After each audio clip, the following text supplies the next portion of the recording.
Ok, no debería estar contando esto, pero me lo preguntaron demasiado, así que ahí va. Hello y bienvenidos a una nueva semana. Hoy es lunes y toca nuevo video. Hoy, como se habrán dado cuenta, voy a estar respondiendo algunas de sus preguntas que me dejaron por Instagram. Y creo que me gusta mucho más responderlas por acá porque siento que puedo hablar más y explayarme más. Así que vamos a ver qué cosas me han preguntado. Tengo que cocinar, así que me van a acompañar. Voy a hacer arroz. En verdad ya avancé bastante, pero me falta hacer arrocito, así que eso es lo que voy a hacer mientras respondo sus preguntas. Voy a comenzar respondiendo. Creo que vamos a ir como según el orden que ustedes las han dejado, ¿ok? Me preguntaron, ¿qué es lo más tóxico que has permitido en una relación? Creo que hay distintas relaciones que pueden ser tóxicas, no solamente relaciones de pareja, sino también amigos o familia. Pero en este caso voy a responder, como no ha especificado qué tipo de relación, yo creo que se refiere a relación amorosa. Y creo que lo más tóxico que he permitido es que me maltraten psicológicamente o que me manipulen, que me hagan sentir menos. Y eso que a mí me han sido infiel. De hecho, una de las otras preguntas es ¿cuántas veces te han sido infiel? Me da risa que ya ni siquiera me pregunten si me han sido infiel. Ya todo el mundo sabe que sí. Pero me han preguntado cuántas veces me han sido infiel. Y creo que varias. Pero creo que ni siquiera eso es lo más tóxico que yo he podido llegar a permitir. Creo que realmente lo que más feo he permitido y que más feo he vivido es que alguien me haga sentir menos, que me pisoteen, que pasen por encima mío, que no les interese hacerme daño o que me maltraten psicológicamente con comentarios o manipulaciones de yo soy mejor que tú, o yo tengo más esto que tú, o tú no eres esto, o tú no haces esto. Y es loco porque creo que hoy en día que tengo como mucha más fortaleza, puedo darme cuenta cuando pasa algo así, no permitirlo, pero en ese momento, si ustedes me preguntan, yo no me daba, no sé si no me daba cuenta es la palabra, sino que creo que le creía mucho a esa persona y eso me hacía hacerle caso. Entonces yo realmente sí me sentía menos, sí me sentía que no hacía nada o que no aportaba nada o que no sé, como que me sentía menos, ¿saben? Como que dejaba que esa otra persona me dijera cosas feas o actuara de maneras como si yo fuera menos y me parecía como que, ok, ¿sabes qué? Sí, tú tienes razón, yo soy menos que tú. Y hoy en día claramente puedo retroceder y puedo ver que nunca fui menos que nadie, que de hecho incluso yo siento que era yo mucho más fuerte, yo mucho más, como tenía más valores o aportaba mucho más y tal vez esa persona tal vez esa persona, sabiendo como mis fortalezas, intentó como bajarme para que yo no sea más que esa persona. La verdad no sé muy bien cómo funcionará el cerebro de la otra persona, pero sí pienso que hoy por hoy puedo darme cuenta de lo que viví, lo que permití y saber que no lo voy a permitir en un futuro. Y sí creo que eso es lo más tóxico y lo más feo, porque realmente te lo llegas a creer y eso hace que así esté o no esté esa persona, tú ya te ves o te proyectas hacia el mundo como alguien inferior, como alguien que no puede, como alguien que no sabe, como alguien que no tiene, como alguien que no sé, como que no aporta nada o que no suma nada o tal. Y obviamente eso como que te perjudica, ¿saben? En el ámbito laboral, en relaciones de amistades, de pareja, de familia, de la vida en general. Entonces creo que fue como que bendito el momento en el que salí de ahí, en el que pude darme cuenta de lo que yo valía realmente, y siento que hoy por hoy valoro mucho hablar bien de mí misma y reconocer mis méritos y reconocer lo que valgo, porque sé que en algún momento no lo hice. Otra pregunta que me hicieron es ¿cómo elegiste el nombre de Vasco y por qué ese nombre? ¿De dónde lo sacaste? Postdata, es hermoso. Muchas gracias. La verdad es que Vasco, a mí también me encanta su nombre, y ¿saben qué es lo que más me gusta? Que realmente siento que mi hijo es un vasco. Como que realmente elegí un nombre que va con él y con su personalidad. ¿Y cómo lo elegí? Creo que ya lo había escuchado en otra persona y siempre me gustó, siempre me pareció un buen nombre, pero no fue la primera opción. No es como que yo siempre supe que mi hijo se iba a llamar Vasco, que yo lo tenía planeado, que ya cero, para nada. Pero sí, hice una lista de opciones que me gustaban, como para ver cuál me gustaba más. hubieron varias opciones y ninguna como me convencía del todo. Y sí, o sea, fue en verdad súper sencillo. No es que yo haya buscado un significado de qué significa, de dónde viene, por qué, la razón. En verdad nada, simplemente me gustó, siempre me gustó el nombre, tipo cómo sonaba y no sé, sentía que era un buen nombre. Y me encantó. Y así fue que decidí ese nombre. La verdad fue bastante sencillo, no hubo mucha ciencia en eso. Ahí va esta pregunta que me han hecho mucho y de hecho nunca creo que la he contestado. Pero me están preguntando bastante qué pasó con la banda. Para los que no saben, la banda era un stream que hice con amigos y la verdad es que fue un proyecto súper lindo, súper divertido. La pasábamos muy bien. Realmente creo que lo disfruté mucho y me encantó en el momento, pero hubieron varios problemas y hubieron como varias situaciones que al final hicieron que todos tomemos la decisión de no seguir. Yo sé que no les va a bastar con esa respuesta y que van a querer saber cómo cuáles fueron esos problemas. En realidad no fueron problemas entre nosotros, fueron problemas más como técnicos o más de organización. Para empezar, ese proyecto lo hicimos 100% como por amor. A nadie le estaban pagando nada, ni nadie estaba ganando absolutamente nada de ese proyecto. Creo que fue algo que conversamos y que dijimos, ¿sabes qué? Sí, la vamos a pasar súper bien, podría salir bonito, podría ser divertido, así que decidimos hacerlo, pero obviamente cada uno tenía una vida aparte, trabajo, estudios, también maternar, y entonces no era tan sencilla la organización. Habían momentos en los que teníamos que grabar o teníamos que hacer cosas extras y unos podían y otros no, porque tal vez Alejo ese día podía escaparse de sus clases, pero yo tenía que estar con Vasco y no tenía con quién dejarlo. Entonces, como que era súper complicado y no solamente éramos nosotros, también era la parte de producción. Eran tres chicos, súper buena onda, pero también había momentos en los que, por ejemplo, el sonidista faltaba porque también tenía una hijita o porque tenía otro trabajo, no podía faltar.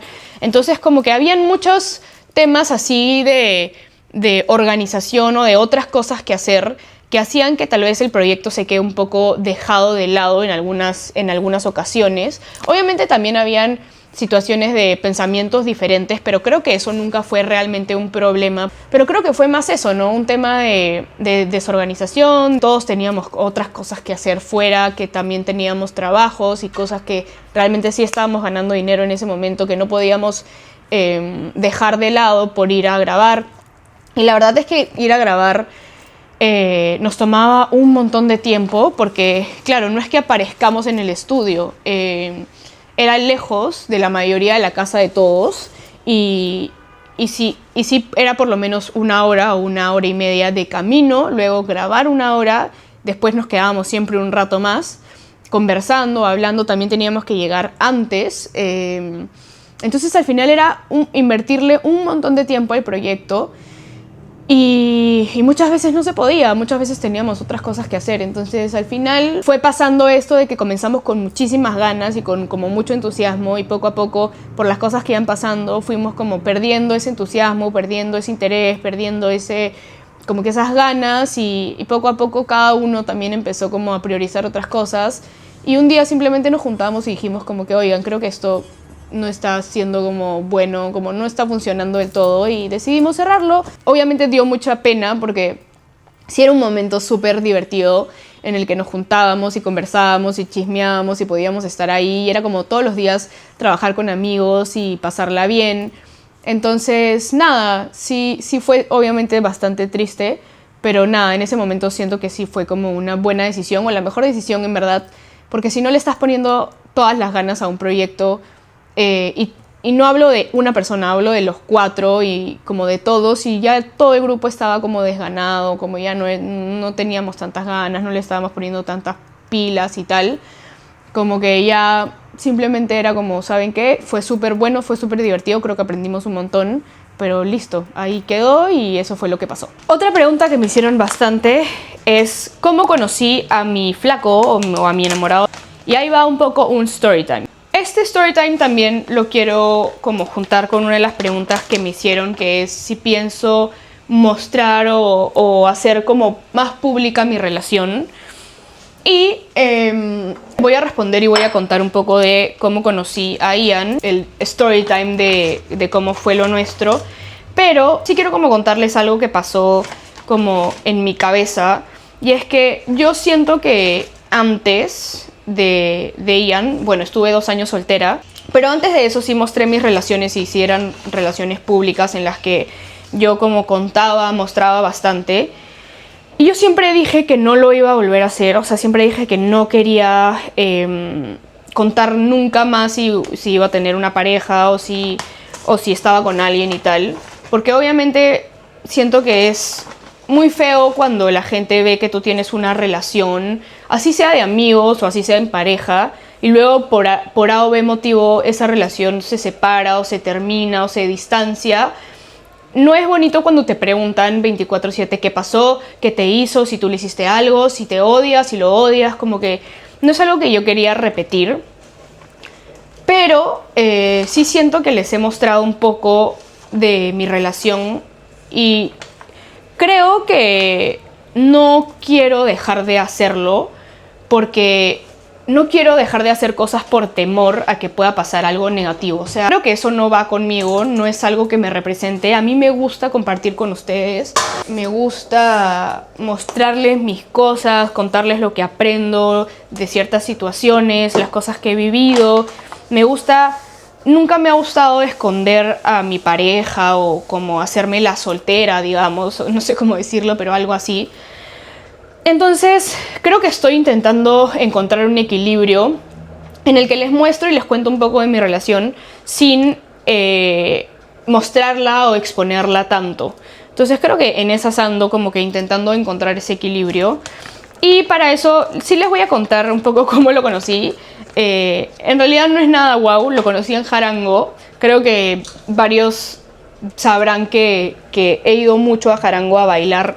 Nada, un día fui a Jarango con Kiki y con Alejo y estábamos como en una mesa con varios amigos y Alejo nos dijo como, oigan, está uno de mis amigos que yo también conocía en otra mesa.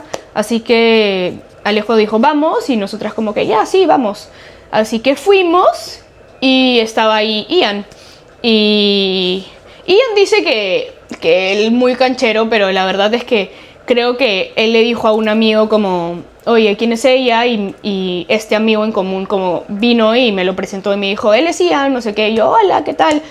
Y ese día en verdad X, o sea, casi que ni conversamos. Él estuvo como por su lado y yo por el mío.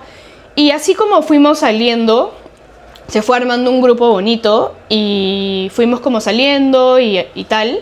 No hubo ningún como que te invito a salir o un gileo muy como directo o muy como abrupto. Siempre fue más como amigos, de pasarla bien, de divertirnos y tal. Pero un día salimos y las cosas se dieron distintas porque teníamos que irnos, estábamos como en un bar y teníamos que ir a Coba, que es una discoteca, pero esta discoteca abre mucho más tarde y eran como las 7 de la noche, ponte. Entonces dijimos, ¿qué hacemos en ese interín? O sea, hay mucho tiempo y no vamos a seguir como, no queremos seguir en este bar. Y entonces él dijo, oigan, vamos a mi casa, esperamos ahí, tomamos algo, conversamos, escuchamos música, tranqui. Y nada, y ya vamos. Así que dijimos, ok, bravazo. Y como tuvimos ese momento de poder como tranquilizarnos, no estar en un lugar público, hablar y conversar, yo le preguntaba a él cosas, él me preguntaba a mí. Y creo que fue ese día que sentí como una conexión o un clic especial, como que lo vi distinto, ya como que le presté más atención. Él también a mí. Distinto cuando estás con alguien en un ambiente en el que estás como de fiesta, con amigos, en grupo, o cuando estás en la casa de alguien ya conversando. Entonces creo que ese fue el momento que algo cambió y empezamos como a conversar más, a hablar más. Creo que ahí recién nos seguimos en Instagram y así fue, y fuimos conociéndonos y fuimos pasando más tiempo juntos y ya no tanto en fiestas, sino como en planes mucho más tranquilos, donde podíamos conocernos mucho más.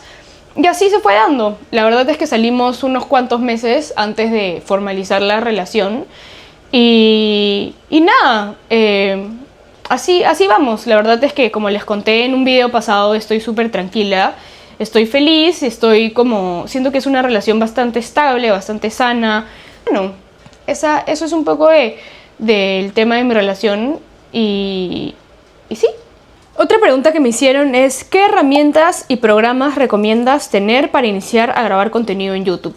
Bueno, yo creo que es primero muy importante tener constancia. Creo que cualquier tipo de plataforma a la que tú te quieras dedicar, ya sea YouTube, ya sea Instagram, ya sea TikTok, la que sea, necesita mucha constancia, necesita que subas contenido, si se puede, diario, y si puedes, aún mejor, subir varios videos o bastante contenido diario.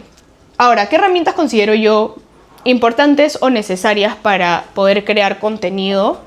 Creo que primero, un celular. Creo que esto es básico, porque realmente, si no tienes mucho presupuesto, aquí tienes todo. Tienes programas de edición, tienes una cámara y eso básicamente es lo que más se necesita. El hecho de tener una buena cámara o invertir en una cámara cara, creo que se da mucho más cuando tienes un buen presupuesto. Pero si no lo tienes, creo que la mayor inversión que necesitas para iniciar es un buen celular y una buena aplicación donde pagues como la parte pro, que en realidad sí hay una gran diferencia entre bajarte, por ejemplo, CapCut y no pagarlo pro y sí pagarlo. O sea, sí te brinda bastantes herramientas necesarias la parte pro. Creo que CapCut debe de costar 30 soles o 40 soles máximo. Si es que no es menos, la verdad creo que tiene varios paquetes y hay paquetes que no son tan caros. No me acuerdo ahorita cuál es el precio. Y tampoco necesitas el último teléfono, el último iPhone o el último Samsung, no sé qué celular les guste. Pero sí necesitas uno que te permita tener una buena cámara. Sobre todo porque hoy en día hay muchos creadores de contenido y hay muchos creadores de contenido que tienen calidad demasiado buena. O sea, que sus videos son en la mejor resolución. Entonces, en esa lógica hay bastante competencia. Y si tus videos no tienen tan buena resolución, probablemente no capte la misma cantidad de público que sí captaría un video que está muy bien editado y que tiene una muy buena resolución. Ahora, si tienes más presupuesto, yo sí te recomendaría que te compres una laptop para editar mejor, sobre todo si quieres editar videos de YouTube. Yo edito todos mis videos de YouTube en el CapCut de mi laptop. Y una buena cámara, como la Canon G7X o la Sony 7B, me parece que es, o la DJI, la Osmo, que está muy de moda ahorita. Y creo que cualquiera de esas cámaras ahorita te puede servir para hacer un buen contenido de muy buena calidad. No te recomendaría de arranque invertir en luces o invertir en micrófonos o invertir en esas herramientas tal vez un poco más extras, porque te recomendaría grabar de día en una buena luz y te recomendaría que cierres las ventanas y que estés en un ambiente donde no haya mucho ruido, para que puedas hablar y que se te entienda lo que estás hablando. Y también CapCut, el Pro, tiene una herramienta de reducción de sonidos, de ruidos y también de mejorar el volumen de tu voz. Y si pagas el Pro, como te digo, pues tal vez no estar en el mejor ambiente, el más silencioso, pero si pagas ese Pro, sí puedes mejorar esas cosas de tu video en edición. Así que por ahí van mis consejos. Otra de las preguntas que me hicieron mucho tiene que ver con la maternidad. De hecho, me hicieron varias preguntas que tenían que ver con la maternidad. Una de las preguntas era de una chica que me decía que quería ser mamá, pero que tenía un poco de miedo, y me preguntaba del 1 al 10 qué tan difícil considero que es la maternidad. Y creo que eso tiene muchas ramas, ¿ok? La maternidad tiene diferentes niveles de dificultad.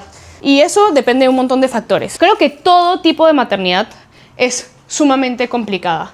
Más abajo de un 5 no creo que baje. Por lo menos eso es lo que yo pienso.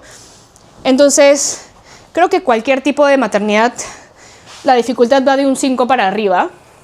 Pero sí pienso que hay factores que hacen que sea más sencillo. Por ejemplo, creo que una mamá soltera probablemente tenga más dificultades que solucionar o que afrontar que una mamá que sí está con el papá de su hijo y que sí tiene como el full support de ese hombre, porque las tareas se dividen entre dos, porque las responsabilidades todas se dividen entre dos. Entonces creo que eso hace que tal vez la maternidad de esa mujer que tiene el apoyo de su esposo o de su pareja sea un poco más sencilla. No fácil, pero sí un poco más sencillo. Ahora, también hay otro tipo de dificultad. Por ejemplo, hay mamás solteras que viven con nuevas parejas o que viven con sus papás y que tienen el apoyo o tienen como, claro, la ayuda de su mamá o la ayuda de su papá constantemente. Hay mamás solteras que viven totalmente solas. Entonces, eso hace que todo sea una carga solamente de ellas. Y creo que así te puedo dar 1000 escenarios. Hay mamás solteras que tienen el apoyo del papá, ya sea económico, ya sea que sea un papá presente. Hay otras que no tienen ese apoyo. Por lo tanto, una mamá soltera con el apoyo del papá económico probablemente no tenga tantas dificultades como si tenga una mamá soltera que no tiene el apoyo económico y que tiene que preocuparse de absolutamente todo. Entonces creo que hay diferentes escenarios que trae la maternidad con diferentes niveles de dificultad. Pero estoy de acuerdo en que cualquier tipo de maternidad, cualquiera que sea tu escenario, es súper complicado, porque obviamente estás criando a un hijo, a una hija, que eres lo mejor para esa personita. Y obviamente es complicado, ¿no? Es una carga emocional súper fuerte. Además que en la maternidad creo que algo que nos sucede a la mayoría es que viene con un montón de retos físicos, viene con un montón de retos hormonales que ya son como que se escapan un poco de nuestro control, y también viene con todo ese reto aparte. Entonces creo que la maternidad es bastante complicada, pero también creo que vale totalmente la pena. O sea, sí siento que yo nunca quise ser mamá, pero cuando llegó Vasco a mi vida despertó algo en mí que yo no sabía que tenía, que no sabía que existía, y que hoy por hoy siento que sí necesitaba. Entonces, todo esto que les estoy diciendo y todos estos retos que les estoy diciendo y lo difícil que es ser mamá, creo que queda en un segundo plano cuando tienes a tu bebé y lo ves a los ojos y lo amas con un amor indescriptible. Tanto así que yo considero que no he tenido una maternidad sencilla para nada, pero sí pienso que quiero otro. Me gustaría que Vasco tenga un hermano, me gustaría tener otro bebé. Obviamente con muchas diferencias como de situación, haría muchas cosas distintas o no tanto como, no sé si tanto como haría muchas cosas distintas, que sí, pero también me aseguraría de que el escenario sea diferente al que fue con Vasco, y tengo muchas ganas de poder disfrutar de mi maternidad, de poder estar feliz mientras estoy embarazada, de poder estar feliz en mi posparto, de poder estar como apoyada, y tengo muchas ganas de que sea distinto. Así que sí, me muero de ganas, a pesar de todas las dificultades que puedo creer o que sé que tiene la maternidad, lo volvería a hacer otra vez. No sé si una tercera, ahí sí se las debería, creo que no, pero una vez más, de todas maneras lo haría. Y ya, la última pregunta que voy a responderles es: ¿cómo manejaste el tema de la adaptación al nido de Vasco? ¿Fue difícil? Bueno, miren, Vasco comenzó a ir al nido muy chico, cuando tenía 1 año y medio, así que la verdad es que sí fue súper difícil, porque me tuve que quedar con él como 3 meses. Creo que las profesoras me acuerdo que me decían que yo ya buscara trabajo en el nido y me quedara ahí, porque conocía a todos los niños, conocía a los papás. Yo era la única que se quedaba, la única mamá que se quedaba ahí. Vasco era el más chiquito del salón, entonces yo me quedaba con él. Era básicamente como llevarlo a actividades sensoriales o cosas así, pero yo me quedaba ahí, o sea, como que él se quedara conmigo. Entonces yo obviamente estando en el salón no me quedaba sentado a un costado, sino que ayudaba a las profesoras, ayudaba a los niños, salíamos al recreo, yo también salía al recreo y también los cuidaba. Me acuerdo que muchas veces se subían todos a un carrito y me hacían jalarlos. Entonces Vasco estuvo súper tranquilo porque me quedé con él bastante tiempo y así se fue adaptando. También no es que yo terminó el tercer mes y me fui, sino que me quedé con él. Puedes hablar ahí en el pelito. Oh, ¿Quieres cantar una canción? la la la la. Les estaba contando cuando Vasquito comenzó el nido, que mamá se quedaba acompañándote. ¿Tú te acuerdas? ¿Sí te acuerdas? Y jugabas con mamá. Tú, mi Vasquito, mi gran Mijito, mamá te ama. con todo su amor. Tú, mi Vasquito, mi mejor amigo. con Mamá te ama. todo su corazón. Son.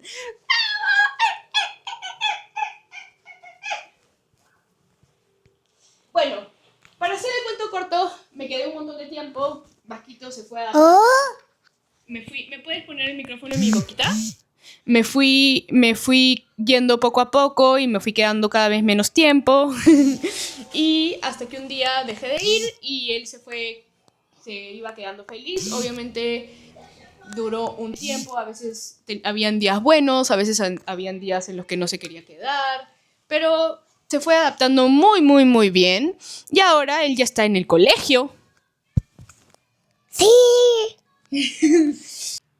Al principio no fue súper bien y se quedó increíble, pero después nos mudamos a este departamento y obviamente cuando hay cambios fuertes en la vida de los niños, a veces los procesos son un poco más lentos, son un poco más difíciles. Cuando nos mudamos acá hubo como un pequeño retroceso y fue complicado, la verdad.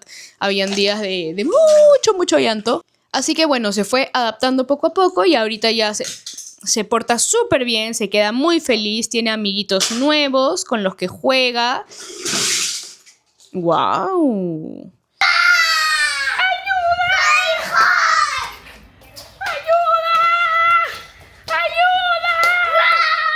¡Tú no eres el...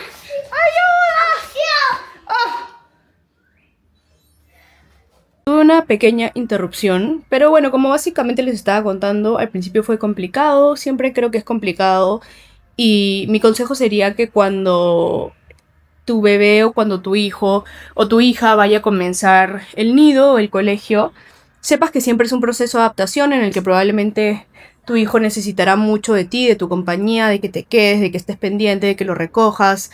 Y son procesos complicados. Y también un gran consejo que te diría es que intentes que no hayan otros cambios abruptos al mismo tiempo.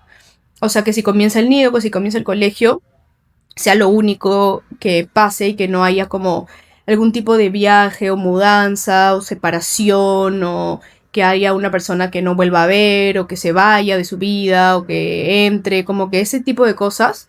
Así que creo que es como básicamente intentar dentro de todo mantener como el ambiente de hogar lo más estable posible, porque obviamente ese ya es un cambio bastante grande por el cual tiene que pasar el niño o la niña. Así que creo que ese sería mi mayor consejo: paciencia, acompañar, quedarte, escuchar lo que te diga, entender que es un proceso que no es rápido para algunos. Obviamente hay muchos niños que se van y son felices y juegan y tal, y hay otros a los que les cuesta un poco más la separación. Así que nada, con calma. Hay varios trucos que las profesoras o las psicólogas te pueden dar. Hay peluches de apego que se pueden llevar para que se sientan más cerca a casa, o ropa que huela a ti, o hacerse amiguitos. Cuando se empiezan a hacer amiguitos creo que la cosa también se vuelve un poco más fácil.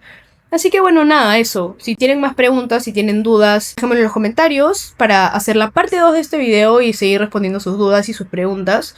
Y nada, nos vemos en el siguiente video. No se olviden de suscribirse, de darle like al video, que me ayudarían un montón para seguir creciendo. Y nada, que tengan una bonita semana. Les mando un beso. Bye.